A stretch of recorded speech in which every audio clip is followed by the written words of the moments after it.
Bienvenidos al primer episodio del podcast Salud Ocupacional, gracias a la Universidad Continental y Pacífico Seguros. El día de hoy, para inaugurar este espacio, tenemos un invitado de lujo. Me acompaña Mauricio Fonseca, que viene desde Colombia, a compartir un poco más con nosotros sobre el síndrome del burnout. Mauricio, bienvenido. Muchas gracias de verdad. Qué privilegio pues estar acá acompañándolos y pues hacer parte de este podcast que espero que sea el primero de muchísimos y les auguro muchos éxitos. Creo que transmitir y comunicar información de salud ocupacional termina siendo una labor muy importante de esa apropiación del conocimiento como tal. Entonces, muchísimas gracias.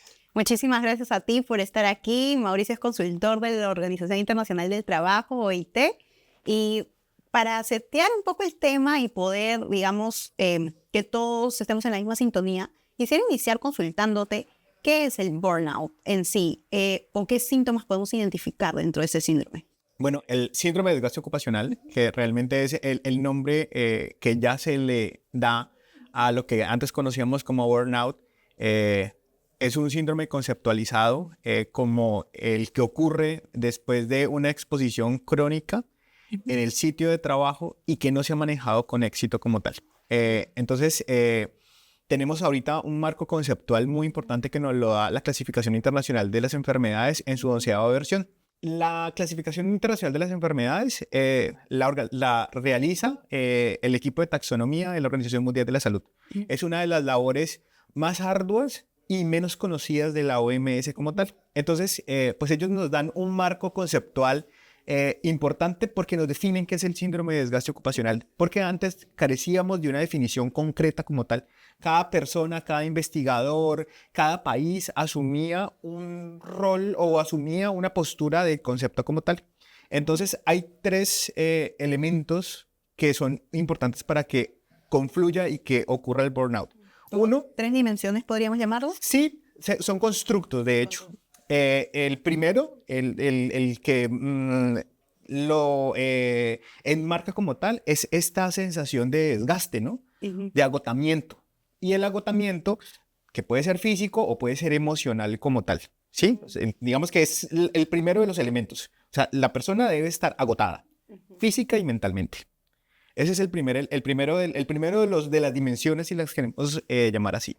La segunda es la despersonalización o esta distancia que yo tengo con otras personas. Entonces, ¿cómo yo veo esa distancia o cómo se ve esa distancia? Por lo menos en los médicos.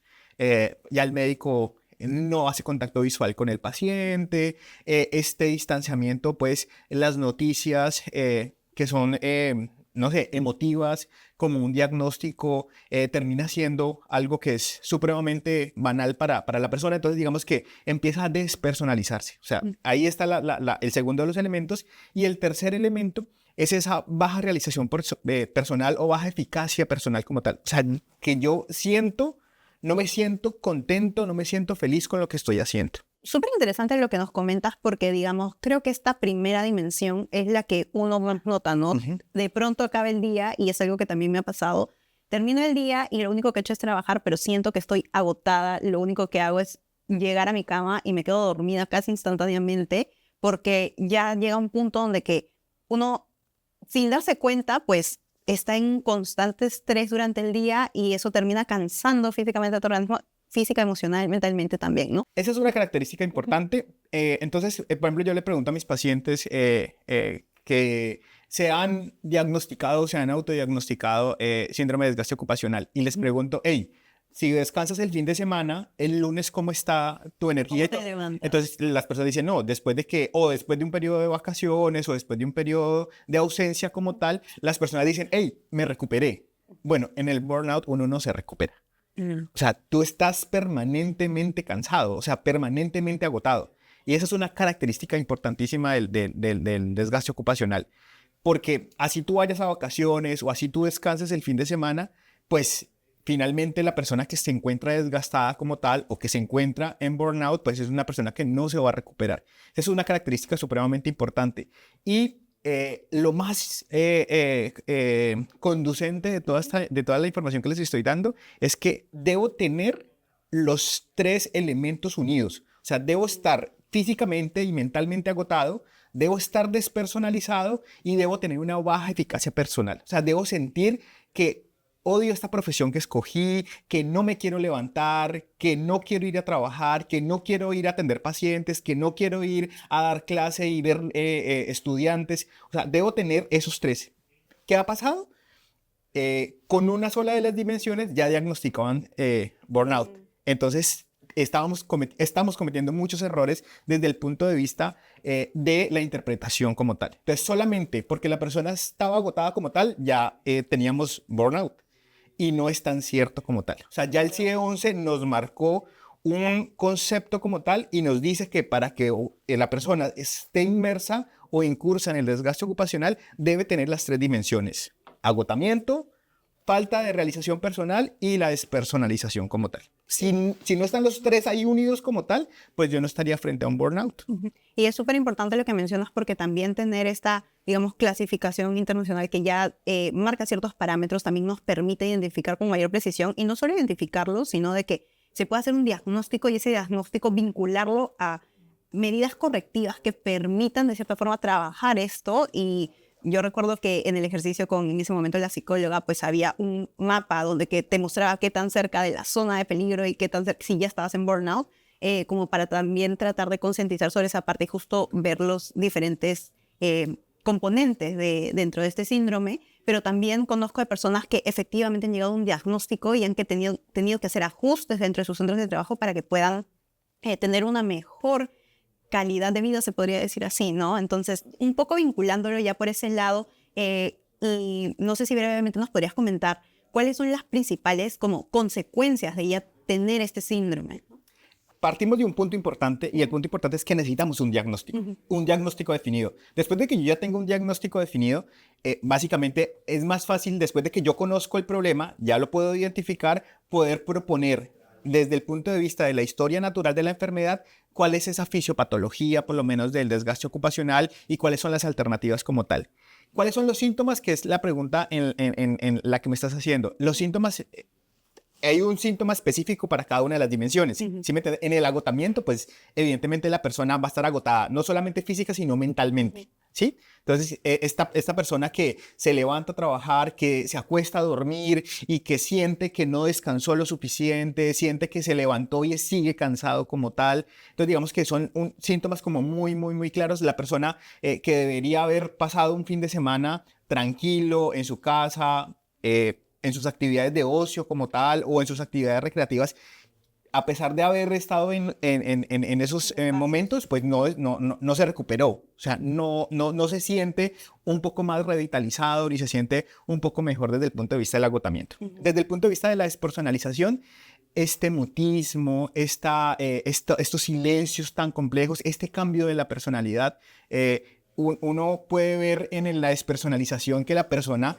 termina finalmente cambiando y su círculo cercano empieza a notarlo, claro. Empieza a notarlo. Hey, antes el doctor saludaba, oye, antes el profesor. Entonces la gente empieza a notar que uno va teniendo esa distancia como tal. Y finalmente, en la baja realización personal, son estas verbalizaciones de, hey, ¿por qué escogí esta carrera? Estoy arrepentido de haber estudiado, estoy arrepentido de haber tomado esta decisión, este proyecto de vida como tal. Entonces, son estas verbalizaciones negativas frente a su realización personal como tal.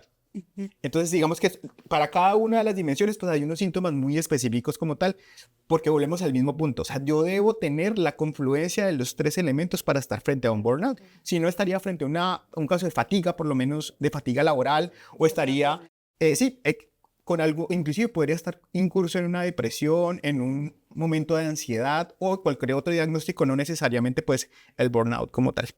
Y ya habiendo repasado un poco los síntomas, y obviamente creo que esto está vinculado también a cómo es que afecta, hemos visto que pues cada una de las dimensiones tiene ciertas manifestaciones, y esto va a afectar la relación con otras personas, va a afectar la calidad de vida, el equilibrio vida-trabajo y todas estas cosas. Si vamos ya un paso más allá y tuviéramos que brindar algunas recomendaciones o consejos a las personas para evitar llegar a este síndrome, ¿qué cosas nos recomendarías?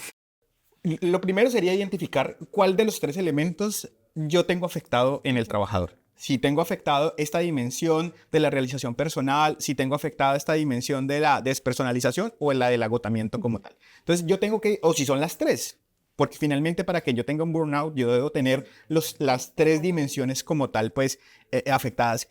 Miren, el tema del burnout en este momento se volvió una moda. Y es una moda que está haciendo mucho daño porque muchas personas se están declarando, inclusive ni siquiera saben pronunciar bien la palabra. De hecho, el CIE 11 pues ya no recomienda pues que se use el burnout como palabra, sino como se llama ya. Y se llama síndrome de desgaste ocupacional y ya se encuentra codificado en la clasificación internacional de enfermedades como tal. Entonces, yo debo identificar cuáles son esos factores, protectores para poderlos desarrollar como tal. Y esos factores protectores están dentro de la organización. O sea, no podemos olvidar que este es un síndrome laboral. O sea, ocurre en el contexto del trabajo. Entonces, si yo lo saco del contexto del trabajo, desnaturalizo el concepto como tal. Entonces, yo debo entender si es el fenómeno laboral como tal, cuáles son las condiciones que el trabajo le va a ofrecer justamente a ese trabajador para que no desarrolle esa despersonalización, este agotamiento o esta falta de eficacia personal como tal. Entonces, consejos importantísimos es que el centro de trabajo conozca realmente a su trabajador. Desde algo muy básico que Maslow nos lo dijo hace muchísimos años, que es esa pirámide de necesidades básicas. Entonces yo tengo que identificar cómo están las necesidades básicas de las personas, si están satisfechas esas necesidades primarias de comida, de seguridad, sí, o sea, lo básico, porque hay muchas personas, y nos ocurre mucho, o sea, diseñamos estrategias de intervención, estrategias psicoeducativas como tal, y ni siquiera me he preguntado si el trabajador, cómo está el trabajador en su pirámide como tal, si realmente le interesa el mindfulness cuando resulta que lo que está preocupado es qué voy a comer, cómo voy a pagar el arrendo, cómo voy a pagar los servicios, cómo voy a pagar la escuela de los niños. Entonces, ¿sí me entiendes? O sea, las preocupaciones terminan variando en los trabajadores. Entonces, yo creo que un consejo importante es conocer qué tipo de trabajadores tengo alrededor para poder individualizar las estrategias como tal. Yo siento que toda esta esfera que nos lo dejó la pandemia como tal, de que podemos hablar de los riesgos psicosociales, que tú ya me puedes decir, hey, me siento agotado, me siento cansada, o sea, no me siento bien con lo que me está pasando. Finalmente nos deja una gran lección que los riesgos psicosociales, o sea, los riesgos asociados al trabajo no se pueden generalizar, sino que deben al contrario individualizarse, porque cada persona pues es un mundo diferente. Mauricio, muchísimas gracias. La verdad que estupendos los consejos y toda la información que nos has compartido respecto a este tema. También muchísimas gracias a todos los que nos han acompañado en este primer episodio. No se olviden de compartirlos con sus amigos y colegas si en caso les ha gustado y de seguirnos, suscribirse para poder ver los próximos episodios. Un gusto nuevamente tenerte aquí. No, a ustedes muchísimas gracias. Es de verdad un placer. Este es un tema que a mí me tiene supremamente apasionado. Espero volver a tener otras oportunidades para poder discutir qué es tanto de largo como de ancho, pues un tema muy profundo. Qué chévere que estén preocupados por los riesgos psicosociales. Habla muy bien de lo que están haciendo, porque finalmente la salud no solamente es física, también es mental. Y siento que tenemos que cuidarnos. Tenemos que cuidarnos para ser mejores personas, para ser mejores ciudadanos y definitivamente para que la sociedad pues sea un lugar mejor donde llegar. Muchísimas gracias y que estén muy bien. Gracias a ti y recuerden que la salud no es un destino, es un camino que recorremos juntos, así que cuídense mucho y hasta la próxima.